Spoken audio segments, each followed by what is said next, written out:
Suspect reported to be 3 to 5 feet tall, hairless, large slanting black eyes, pear-shaped head, a chalky gray-white complexion. Wanted for a 50-year record of cattle mutilation, vandalism, and abduction. Last reported seen flying a gray metallic saucer-shaped vehicle. Suspect is still at large.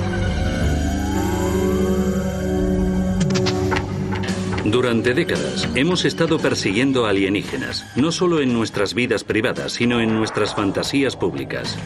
Pero nunca la búsqueda de vida extraterrestre ha sido una obsesión más popular que ahora. En la actualidad, la imagen de un extraterrestre parece ser tan ampliamente reconocida como el rostro de cualquier celebridad de Hollywood. Durante los últimos 50 años, el fenómeno ovni poco a poco se ha enraizado en nuestra cultura y nuestro consciente. Tanto si creen en los ovnis como si no, una cosa es segura: el fenómeno ovni se ha convertido en parte de la cultura popular. La cuestión es, ¿por qué?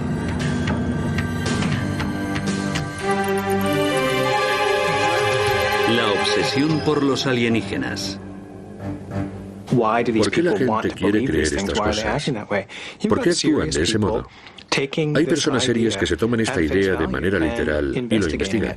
A través de la historia, no obstante, la gente ha gravitado hacia el punto de vista mágico o mítico del mundo. Tradicionalmente, los pueblos se enfrentan a esto inventando dioses, inventando religiones. Los ovnis son otra forma de religión. Pero la cuestión no es solo por qué, es por qué ahora. El fenómeno ovni no es nuevo en este siglo. Ha sido un motivo en todas las culturas desde el alba de la civilización. En países en todo el globo y a través de la historia, temas recurrentes de visitas alienígenas y avistamientos de máquinas voladoras peculiares se describen a menudo en el arte y la arquitectura de antiguas culturas.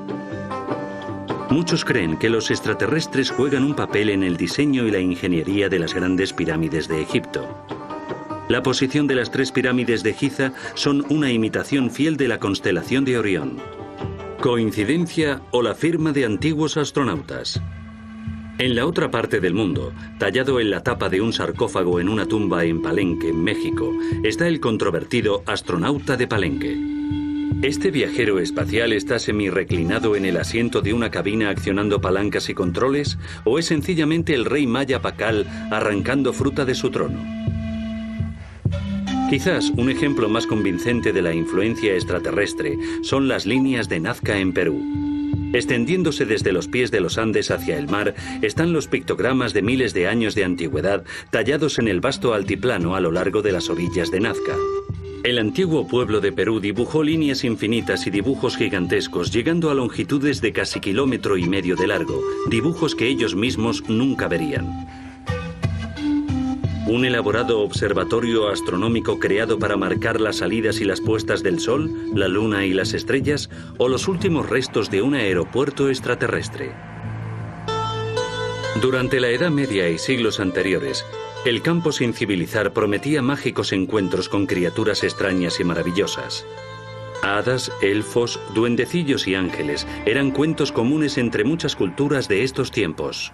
Los fenómenos insólitos en el cielo o en otra parte eran siempre interpretados en términos religiosos, en términos de ángeles o demonios, o supersticiones, enanitos o duendes. Nunca consideraron que una de esas personas pequeñas pudieran ser visitantes grises de Zeta Reticula. No estaba en su mentalidad. Pero ahora lo está. Los ángeles, sobre todo, tienen similitudes asombrosas con descripciones de alienígenas. Ambos vienen del cielo. Ambos son seres de luz y ambos tienen un mensaje que entregar. Lo más importante, ambos requieren fe y credulidad.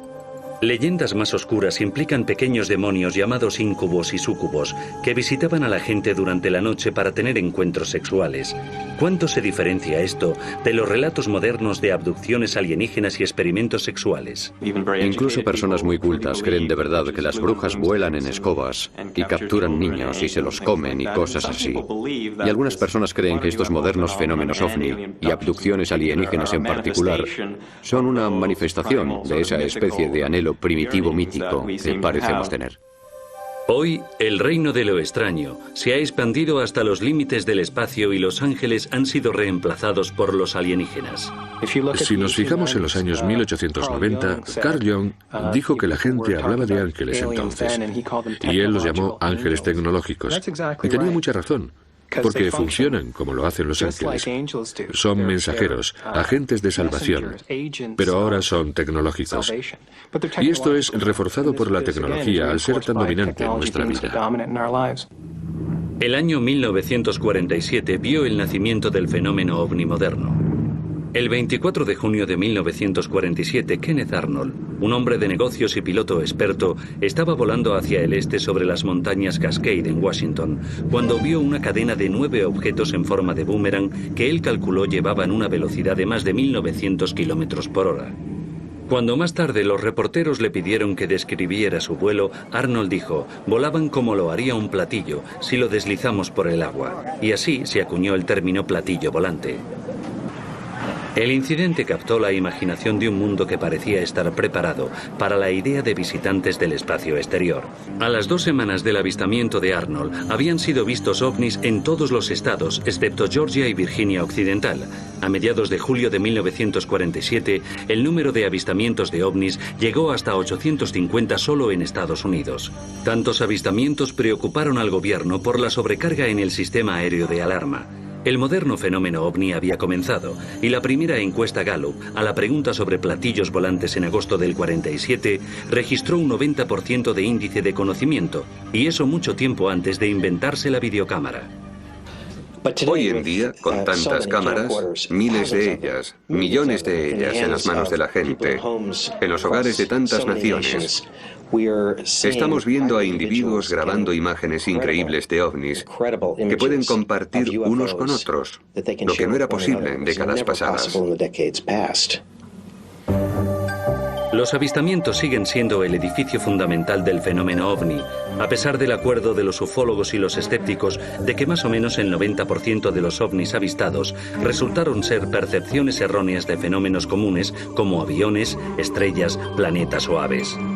El otro 10%, en ausencia de toda evidencia, sigue sin explicación. Hay muy poca, de hecho. No hay evidencia convincente de identificaciones de ovnis como naves alienígenas y, por supuesto, eso es lo que ha hecho la cultura popular. Y ovni se ha convertido en sinónimo de naves alienígenas y contacto alienígena con seres humanos. No es que la evidencia parezca ser un problema. El 48% cree que los ovnis son reales y todavía otro 45% cree que los alienígenas lo han hecho o están visitando la Tierra hoy día. Tuve un incidente personal en 1987 con mis 2 hijos de un avistamiento de luz desde mi casa que era muy claro y directo. Era tan claro como un camión en la calle y no sabía qué era esa nave. Pero era un disco redondo que se aproximaba a nuestra casa. Mi amiga y yo estábamos sentadas fuera tomando café cuando de pronto ella miró hacia arriba y dijo: mira, ¿qué hay allí? ¿Qué es eso? Y yo dije: Dios mío, es un platillo volante.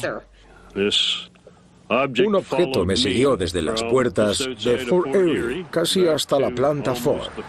Y si yo reducía velocidad, él también lo hacía. Y si yo aceleraba, él aceleraba. Era grande, muy grande, y volaba muy bajo, totalmente silencioso. Las luces eran muy brillantes. Tenía 3 luces a un lado. Parecían del color azulado de las luces de vapor de mercurio, solo que aún más brillantes. ¿Qué razón tendría una nave espacial alienígena viajando, por ejemplo, cientos de trillones de kilómetros para llegar a la Tierra desde el sistema estelar más cercano, mucho menos desde un sistema estelar significativamente lejano en la galaxia? ¿Qué razón tendría para venir hasta aquí, sin requerir luces de navegación ni luces de propulsión para, de repente, entrar en nuestra atmósfera y encender bancos de luces rojas y verdes y emitir luces naranjas y planear sobre Ottawa durante 6 horas? Esto solía ser constante. La mayoría de la gente creía en los ovnis, pero casi todos pensaban que los demás no, y eso afectaba sus acciones. Allá en el 61 no se mencionaba muy a menudo, porque nadie, ni mi propio marido ni siquiera me creyó. ¿No me creyó? Pero hoy puedo hablar de ello. Por aquellos tiempos no se lo decías a muchas personas, porque te miraban y pensaban que estabas loco. Ahora la gente sabe que puede hablar, es seguro, no pasa nada, no se ríen de ti. Tras el avistamiento de Arnold en 1947, el fenómeno ovni creció cada vez más sofisticado. Pronto los avistamientos ya no fueron suficientes para apoyar la creciente creencia en los ovnis. En los 50 se formaron grupos conocidos como los contactados. Llevaron los avistamientos de ovnis al siguiente escalón, afirmando que no solo habían visto ovnis, sino que de hecho habían conocido a sus ocupantes. Los contactados allá en los 50 iban a reunirse todos y a subir a Venus con guapos venusianos y a salvar al mundo diciéndoles a todos, basta de probar armas nucleares. No es extraño que los contactados tuvieran seguidores en un tiempo en el que muchas personas creían que la guerra nuclear con Rusia era inevitable. Los 60 vieron las experiencias de los contactados reemplazadas por los escalofriantes relatos de los abducidos. En un típico escenario de abducción, el abducido, contra su voluntad, salía flotando de un coche o de su cama a una nave espacial, donde se le sometía entonces a dolorosos exámenes. Luego se devolvía al abducido al mismo lugar donde se le había capturado y dejado con una sensación de tiempo perdido y solo unos vagos recuerdos de lo que había tenido lugar. Me llevaron a bordo de una nave y me encontré sobre una mesa y experimentaron conmigo como si estuviera en un laboratorio. Y perdí 2 horas de mi vida hasta que regresé 8 meses más tarde. Creo que hay fenómenos psicológicos que tienen un papel en la creación de este tipo de experiencias o relatos de experiencias. Personas que, por lo general, han sido desviadas de los centros de poder de la cultura. Personas que no tienen mucho dinero ni posición social. A menudo, un número desproporcionado de mujeres. Es significativo que el 75% de los informes de personas abducidas sean de mujeres. En los años 70, la gente no dejó de informar sobre avistamientos de ovnis, ya que las abducciones habían captado su atención. La presunta abducción en 1975 de Travis Walton en Arizona captó la atención mundial. Y ya en 1987 el libro de Whitley Strieber, Comunión, sobre la propia abducción del autor, se convirtió en un bestseller internacional. Hoy en Estados Unidos, 3,7 millones de hombres, mujeres y niños afirman haber sido o seguir siendo abducidos. En los años 70, las personas no fueron las únicas víctimas de presuntas abducciones. De pronto, cientos de animales mutilados, la mayoría ganado, se encontraron misteriosamente muertos en todo Estados Unidos, desde Minnesota a California. El ganado se encontraba en ocasiones, quizá algo más que en ocasiones, en los campos, cerca de una carretera con varias incisiones y órganos extirpados. Y la tradición local. La tradición de los ovnis sugiere que los alienígenas podían estar extirpando estos órganos para quién sabe qué. Quizá experimentos genéticos, quizás otras cosas. Para los ufólogos, esto indicaba que los mutiladores eran de origen no terrestre, pero el FBI emitió un informe en 1979 que concluía que los depredadores eran los responsables de todas las mutilaciones. No obstante, muchos no quedaron convencidos. De hecho, si hay una policía muy empática o muy crédula, y también lo son las compañías de seguros en la zona, resulta que pagarán por las llamadas mutilaciones de ganado por sectas satánicas o abducciones alienígenas. Por eso creo que esa idea que desde que apareció pasó rápidamente a través de las fronteras de condado a condado, realmente indica que es probable que no tenga influencias alienígenas. Mientras que los informes de abducciones y mutilaciones de ganado continuaban aumentando, un nuevo giro en el fenómeno ovni estaba empezando a emerger. Cortes circulares chatos en varios campos de trigo, centeno y cebada. Los círculos de las cosechas han evolucionado en número y complejidad. Lo que empezó siendo unos pequeños círculos simples, pronto aumentaron a más de 2000 pictogramas complejos en todo el mundo. Por desgracia para los creyentes, al final se demostró que la mayoría de ellos habían sido una burla. Como lo fue lo que ha sido llamado el mayor engaño en la historia de los ovnis, la autopsia de un alienígena. Pretendía ser la autopsia de un alienígena capturado en el accidente Roswell. La película envió ondas de choque a través de toda la comunidad ovni y más allá. La cuestión de las imágenes de la autopsia del alienígena creo que es bastante obvio que son falsas. Es evidente, y ha circulado en muchas convenciones como una especie de talismán, el Santo Grial. Por fin había pruebas y ahí estaban, ahora podían verse. Anhelaban desesperadamente que se produjeran ese tipo de pruebas para reivindicar las creencias que habían querido tener durante tanto tiempo. El impacto de la película de la autopsia, combinado con numerosas revistas y libros, programas de televisión y 2 museos dedicados al incidente Roswell, significaron que la ciudad volvió a tener la atención pública por primera vez desde 1947. Fue en una zona como esta donde 2 platillos volantes diferentes se estrellaron en Nuevo México, tarde, la noche del 2 de julio de 1947. A unos 120 kilómetros al noroeste de Roswell, cerca de la pequeña ciudad de Corona. El otro a unos 250 kilómetros al oeste en las llanuras de San Agustín. Los restos los encontró la mañana del día 3 de julio el ranchero Mac Brazel, un criador de ovejas de la zona. Estaba en unos pastos enormes de 9,7 kilómetros cuadrados. Había muchas cosas extrañas. Hojas de metal de un material que podías doblar varias veces. Más como hojas de estaño que de aluminio. Más grueso y que se desdoblaba por sí solo, lo cual era extraño.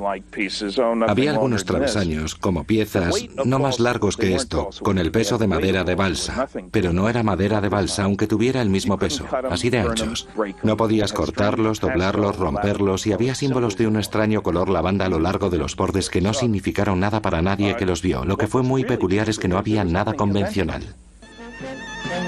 El coronel Blanchard, comandante del escuadrón de élite Bomba Nuclear 509, ordenó al oficial de prensa, teniente Walter Haut, emitir un comunicado de prensa afirmando que las fuerzas aéreas habían capturado por primera vez un platillo volante. El 8 de julio de 1947, la historia fue contada por todos los medios de comunicación. Los teléfonos no paraban de sonar. Creo que el primero que contesté fue una llamada de Inglaterra y la sabía de todo el mundo. Pero la excitación duró poco. Menos de 24 horas después de que al mayor Jesse Marcel le ordenaran extraer material del lugar del accidente, el general de brigada Roger Ramey anunció que se había cometido un error en la identificación de los restos. Recibieron restos falsos de los reflectores del radar desde globos meteorológicos que llevaron. Hicieron que la prensa sacara fotos de ello. Lo sentimos, chicos, no era un platillo volante, solo un viejo reflector de radar de un globo meteorológico. Fin de la historia. Al día siguiente se publicó una retractación sobre el platillo. Acabó en un periodo muy corto, en un par de días había desaparecido y estaba olvidado. El general Ramey se ocupó de ello. La gente creía a los generales en aquel entonces. Tenía una historia convincente. Marcel no podía decir nada después de todo. La prensa no tenía permiso para manejar los restos. Y así es como fue. Todo dependía de la oficina de Ramey y acabó limpiamente. A la mañana siguiente nada. Se había acabado. Finito. Desaparecido. Muerto durante 30 años hasta que Friedman reabrió el caso en 1978. Sus conclusiones se convirtieron en la base del libro de 1980, El incidente Roswell, que al parecer fue una conspiración de proporciones cósmicas. Si se cree de forma literal, es el acontecimiento más significativo de los últimos 1000 años. La recuperación de 2 platillos volantes estrellados, varios cuerpos alienígenas, demostrando que los alienígenas no son seres que no cometen errores, al parecer. Demostrando que el hombre no está solo en el universo. Demostrando que no somos la especie más avanzada en el universo. Y demostrando también que un encubrimiento puede mantenerse durante al menos 50 años, porque las fuerzas aéreas aún no han hablado. Mientras la controversia alrededor del incidente Roswell seguía aumentando, Washington comenzó a sentir la presión para resolverlo. En 1994, la primera investigación oficial de las Fuerzas Aéreas concluyó que los restos recuperados eran en realidad los restos de un globo de alto secreto diseñado para detectar pruebas nucleares soviéticas. Resultó que el proyecto Mogul era un proyecto de máximo secreto, porque en 1947 Estados Unidos estaba muy preocupado, como podemos imaginar, de que la Unión Soviética desarrollara armas nucleares. Pero el informe no mencionó el asunto de los cuerpos alienígenas que al parecer se encontraron en el lugar. Así que en 1997, las Fuerzas Aéreas emitieron su segundo informe, Roswell, caso cerrado. Bodies observed in the New Mexico desert were probably test dummies that were carried aloft by U.S. Air Force high-altitude balloons for scientific research. Ninguna de estas explicaciones se sostiene y la probabilidad de que esto sea extraterrestre, en mi opinión, está cerca de ser cierto al 100%. I don't know what they saw in 47, but I'm quite sure it probably was Project Mogul. But I think if you find that people talk about things over a period of time, they begin to lose exactly when the date was. And there were lots of dummies dropped during this 30-year period in New Mexico alone. Esa última idea de maniquíes lanzados, estrellados, 6 años después del acontecimiento, es tan absurda como la que más. Es risible, no es una conspiración seria. Hoy nadie sabe en realidad qué pasó durante esa semana del 2 de julio de 1947. Lo único cierto es que el incidente Roswell se ha convertido en el caso más examinado y debatido en la historia de los ovnis. El resultado es que hoy la gente en todo el mundo occidental sabe lo que Roswell significa. Representa el incidente de los platillos volantes y es una provocación inmediata para hablar de las creencias en extraterrestres. Y se ha convertido en una palabra en el lenguaje. Roswell, platillos volantes estrellados en Nuevo México. Una palabra simboliza todo el asunto. Como Roswell, hay otro misterio de ovnis envuelto en el secreto y que se ha convertido en igual de legendario. También está basado en la creciente creencia popular de una conspiración del gobierno.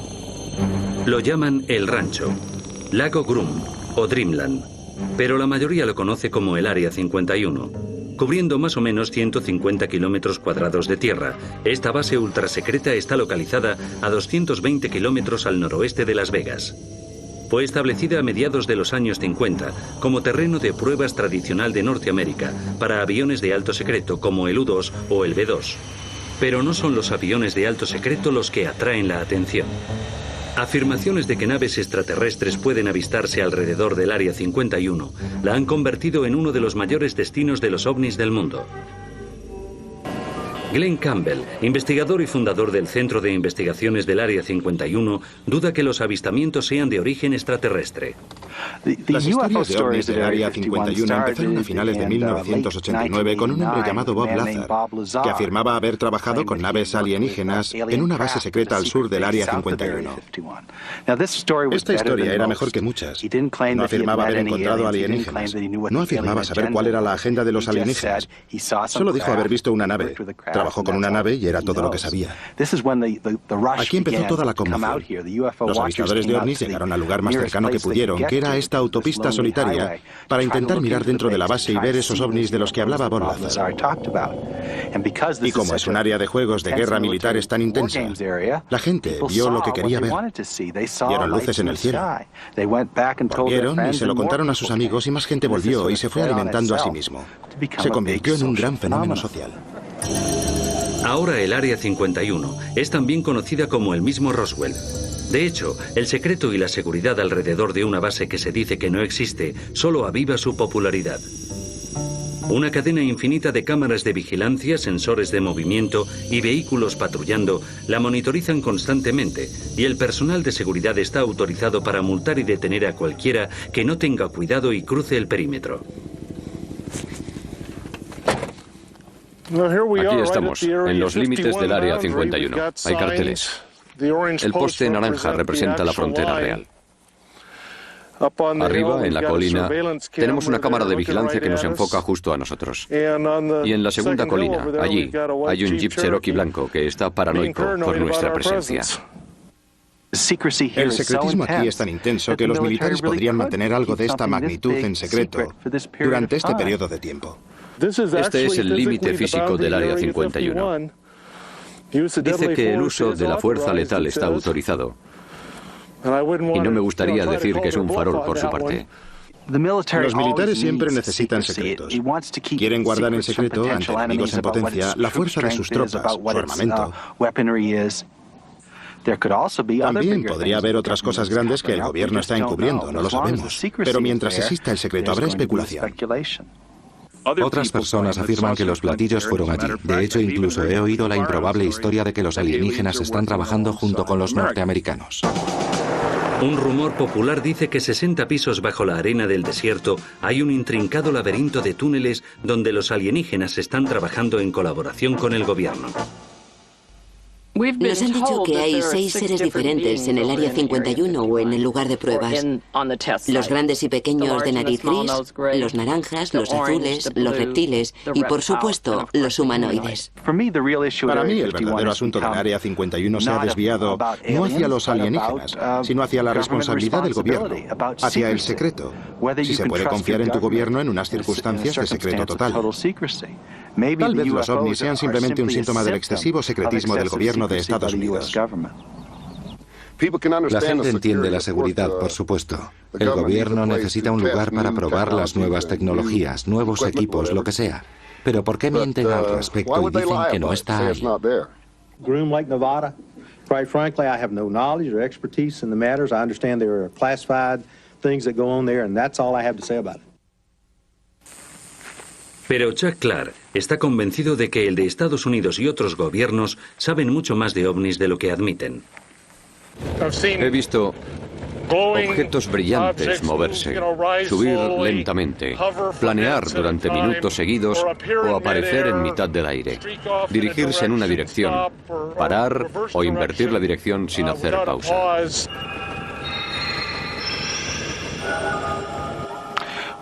Lo que la gente no entiende es que Rachel está emplazada debajo del área de ejercicios de guerra más intensos del mundo.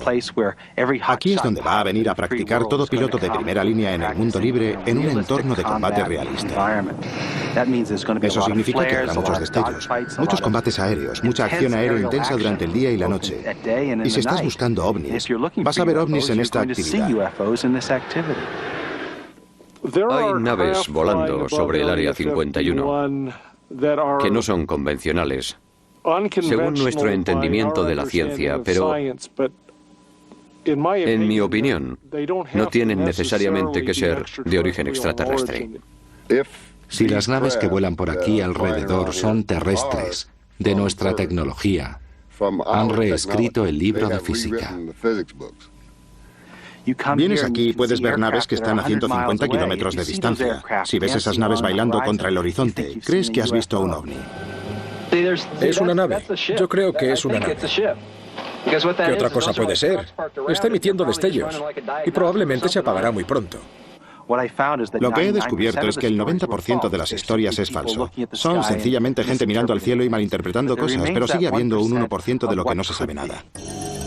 Otro rumor atractivo dice que la nave que realiza acrobacias aéreas erráticas sobre el Área 51 es de hecho el platillo volante que se estrelló en Roswell. Ha habido historias de que la nave y quizá los seres que se recuperaron en el incidente de Roswell los trajeron a estas instalaciones, pero por supuesto no puede verificarse. Cuando crearon el Área 51, aquí, a comienzos de los 50, el propósito probablemente fuera tener un lugar para experimentar con la tecnología que recuperaron en Roswell. Desde luego aquí se trabaja con tecnología futurista. Si es alienígena, no lo sé. No hay pruebas de que nada fuera traído nunca desde Roswell al Área 51. El Área 51 ni siquiera existía cuando ocurrió el incidente de Roswell. Pero ambos son lugares de misterio, ambos son lugares con cuestiones sin resolver y eso es lo que atrae a la gente. Entonces, ¿dónde pueden ir los curiosos y los creyentes a ver ovnis? Este buzón, irónicamente llamado el Buzón Negro, es una leyenda de la tradición local del Área 51. Resulta estar emplazado en el mejor lugar estratégico para alinear una sección baja de las colinas con el espacio aéreo sobre el Área 51. Probablemente es el buzón más fotografiado del mundo. Yo espero venir un día y ver gente con esterillas adorando el objeto. Es como el monolito en 2001. Está emplazado en la Ruta 375, una extensión de 150 kilómetros de asfalto que rodea todo el límite septentrional de la base de las Fuerzas Aéreas Nellis. En 1996, la Junta de Turismo de Nevada capitalizó la reputación del Área 51 de tener platillos volantes y alienígenas e inauguró oficialmente la Ruta 375 como la autopista extraterrestre. Esta es la autopista de ET. No es más que un nombre en un mapa.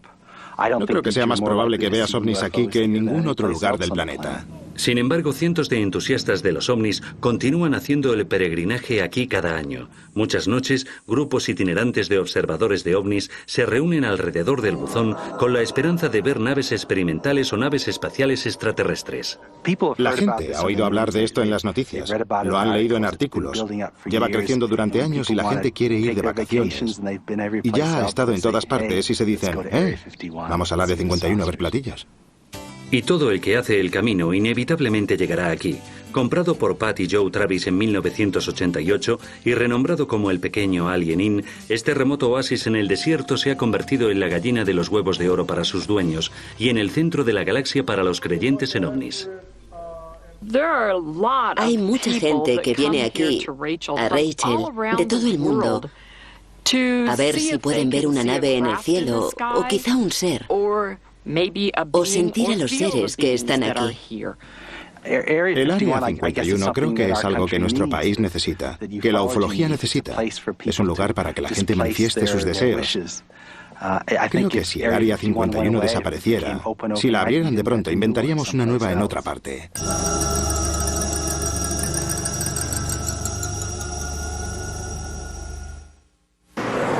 Nada ha alimentado y sostenido la obsesión por los ovnis con más fuerza que la máquina de sueños llamada Hollywood. La manía de los ovnis de finales de los 40 hizo comprender a la industria del cine el potencial de realizar películas sobre los platillos. Mientras estas extravagancias extraterrestres aumentaban en número y popularidad, abordaron todas las preguntas planteadas por el fenómeno ovni que la ciencia y el gobierno no podían o no querían explicar. El gobierno y los científicos, por supuesto, siempre se han enfrentado por este asunto de un modo muy cauteloso, paso a paso, nunca dando grandes saltos, limitando sus presunciones y, desde luego, protegiendo su tranquilidad doméstica, sin abrumarnos con información que podría escandalizarnos o transformar nuestra civilización de la noche a la mañana.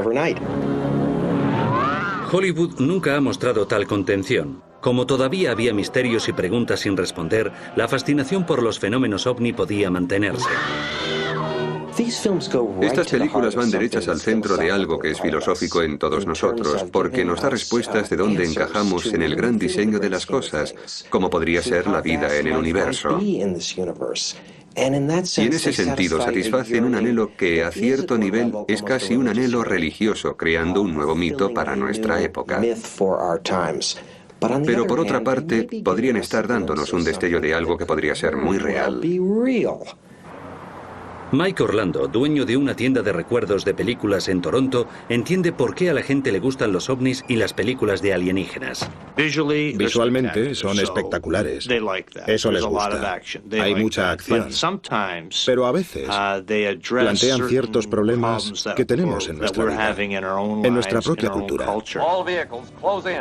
Al instaurarse la Guerra Fría en los 50, los norteamericanos se obsesionaron con la idea de que la URSS pudiera desarrollar sus propias armas nucleares, haciendo posible una invasión. Era una obsesión que Hollywood estuvo muy contenta de explotar. E inventaron los ovnis y los alienígenas como un modo de representar una invasión soviética en Estados Unidos.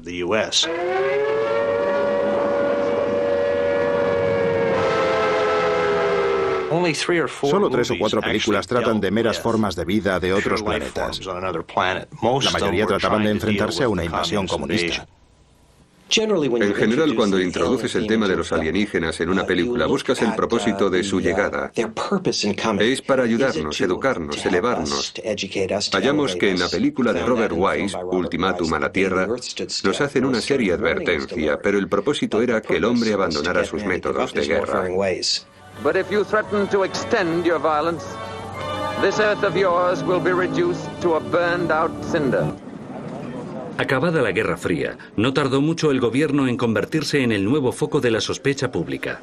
Hoy, una fuerte creencia en que las autoridades están encubriendo ovnis ha hecho que Hollywood capitalice la idea provocando una avalancha de películas que usan la trama de la conspiración. La teoría de la conspiración sigue creciendo porque ha sido germinada por el asunto de los ovnis desde el principio. La gente ha informado de avistamientos. Las autoridades han negado que hayan visto en realidad lo que sus ojos les dicen que han visto. Flash of light you saw in the sky was not a UFO. Swamp gas from a weather balloon was trapped in a thermal pocket and refracted the light from Venus. En la película Hombres de Negro, desde luego, se ve ese mensaje. La gente no puede saber, no pueden decírselo. Sorry.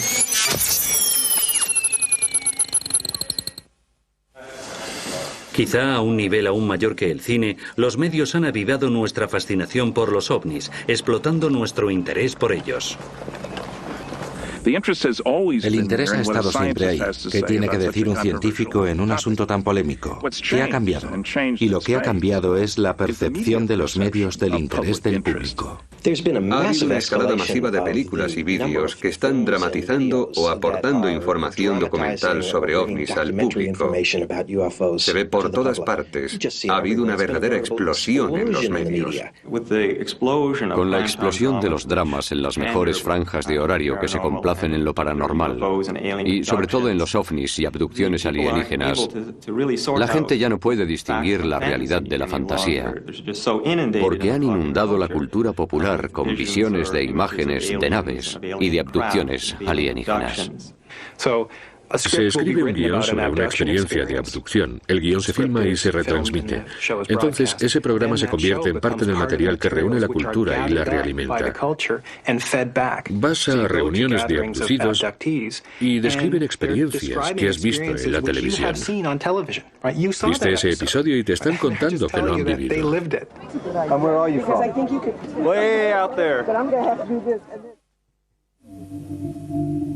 En la actualidad, la popularidad del fenómeno ovni ha llegado a ser un gigante cultural.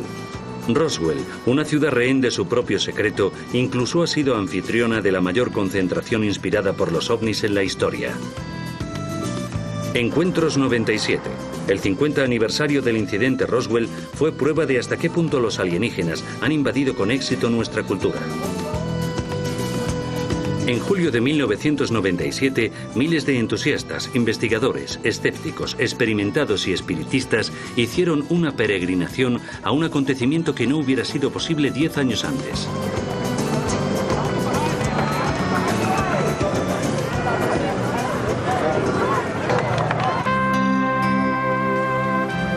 El Centro de Investigación y Museo de OVNIs Internacional se fundó en 1991.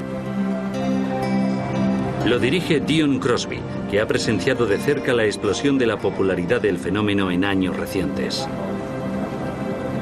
El año pasado, por estas fechas, en el museo había 300 personas. Nuestro primer día con 300 personas. Este año están viniendo 1.500, 1.800, 2.200 personas al día. En el fin de semana, Encuentros 97 aumentó en cerca de 50.000 personas la población de la ciudad, doblándola. El tema nunca había disfrutado de tanta atención. Incluso se ganó un lugar en la portada de la revista Times. El marido de Dion, Stan, presidente de Encuentros 97, estaba asombrado por la cobertura que el acontecimiento recibía de los medios. Además de salir en la portada del Times, tuvimos medios de todo el mundo cubriendo el evento. Al final teníamos más de 300 organizaciones nuevas. De sitios tales como Suecia, Noruega, Dinamarca, Corea, Japón, Sudamérica, México. Vemos aquí a gente de todo tipo. Si miras alrededor, ves lo más extraño y extravagante. Hola, amigos. Hola, amigos. Somos Darwin y Darle Banfis. Hemos venido de Aurora, Texas. Somos residentes de Nuevo México, pero solo llevamos aquí 50 años. Unos 50 años. Sobre todo vemos familias muy normales, norteamericanos medios y ordinarios, y mucha gente de todo el mundo. ¿Vienes del 2047? Oh, vaya. ¿Y qué te parece estar en este año? Aquí se ven las cosas más extrañas. Ahora somos creyentes.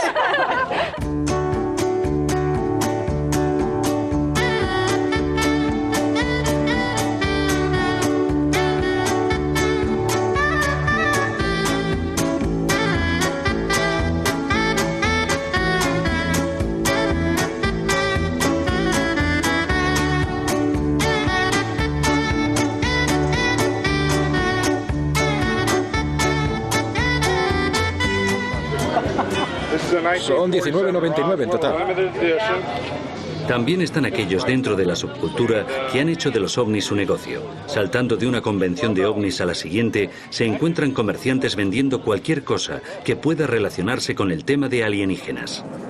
He diseñado un tejido especialmente para el 50 aniversario. Tiene temas de alienígenas.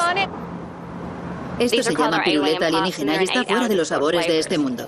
Soy del Paso, Texas, y he venido aquí a vender burritos. Y nuestro burrito más popular es el burrito alienígena. Esta es la primera tarjeta Visa del mundo que puede hacer alienígena a cualquiera. Soy el presidente de la compañía de seguros de abducción OVNI y vendemos una póliza de seguros contra abducciones alienígenas de $10 millones. Para cobrarla, debe estar firmada por un alienígena autorizado a bordo, no por alguien que esté haciendo sándwiches de queso. Y aquí está de cuerpo presente. Pero la atracción por los ovnis se extiende mucho más allá de las convenciones, teatro en directo y vendedores de camisetas. Para mucha gente es un asunto serio. Creo en los alienígenas y que hay algo ahí que el gobierno oculta y que debemos descubrirlo. Hay personas que son los verdaderos creyentes, que van a confirmar sus creencias. Hay personas que son escépticas, pero en cierto modo quieren creer, por lo que van a tratar de hallar pruebas para algo que creen que podría ser cierto. Para muchos, las pruebas son una repisa de rocas en la propiedad del ranchero Hub Korn, a 50 kilómetros a las afueras de Roswell. A $50 por cabeza, Hub dirige giras de autobuses llenos hacia lo que algunos creen que es el lugar del accidente de un ovni averiado. Creo que el Rancho Korn es un buen lugar para hacer dinero. Tener gente que venga a visitar el presunto lugar de un accidente. No puedo encontrar nada que justifique su historia, y hay muchas razones para pensar sencillamente que no es cierta. Pero para un creyente ardiente, esta repisa fue el lugar de impacto de una nave extraterrestre. Para ellos, el lugar es un santuario de la ufología moderna. La gente que está interesada por el fenómeno ovni es gente que está buscando algo. Están buscando alguna clase de respuesta a preguntas que quizá no se han planteado sinceramente a ellos mismos. Muchos creyentes están aquí y creo que mucha gente está buscando respuestas. ¿Qué significa mi vida? ¿Hay inteligencia en el universo más allá de lo que veo a mi alrededor?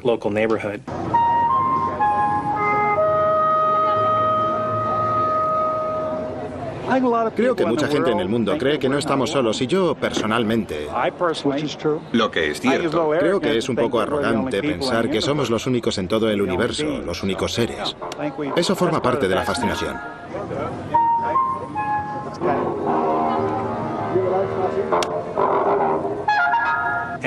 Y estas son las personas que es probable que acepten explicaciones insólitas o extrañas sobre el sentido que tienen las cosas.